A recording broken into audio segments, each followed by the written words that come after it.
Bonjour chers abonnés, aujourd'hui nous allons apprendre ce que nous appelons la loi des mailles. C'est quoi une maille? Une maille est un circuit fermé sans dérivation. Et la loi des nœuds stipule que dans un circuit fermé sans dérivation, la somme algébrique des tensions dans ce circuit est égale à 0.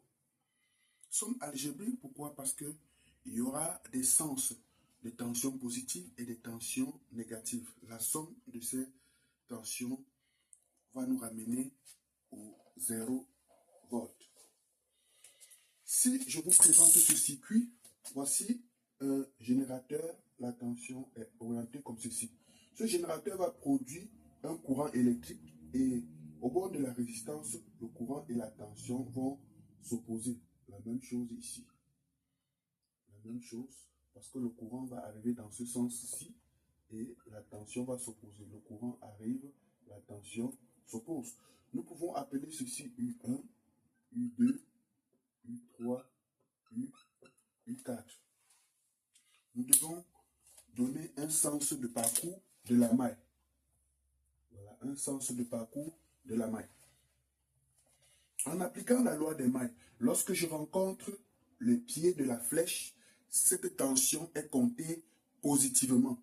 Et lorsque je rencontre la tête de la flèche, la tension est comptée négativement. Allons-y ensemble. Nous aurons E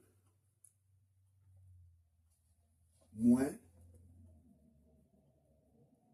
U1 moins U2 moins U3 moins U4 égale 0.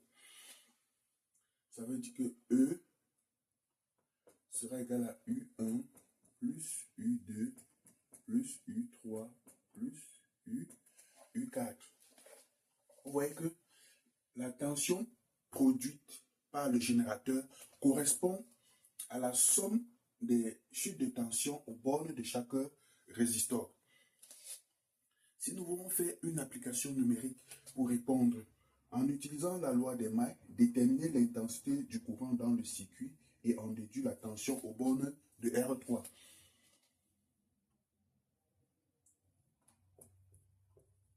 Intensité du courant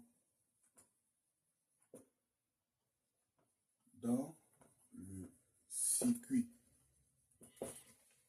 Nous savons que dans un circuit à une seule maille, il existe un seul courant.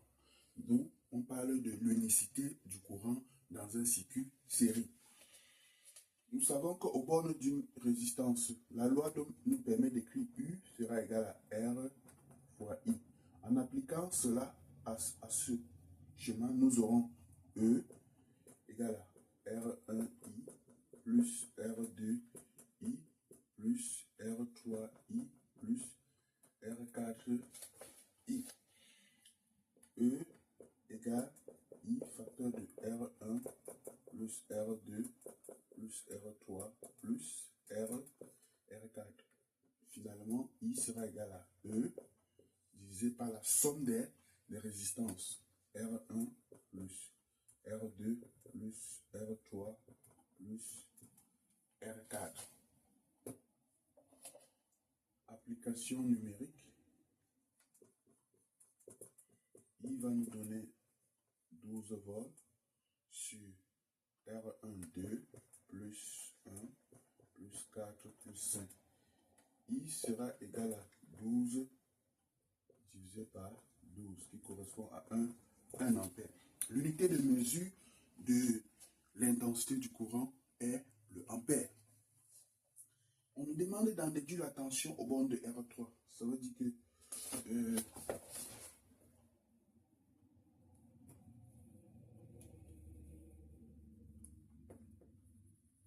tension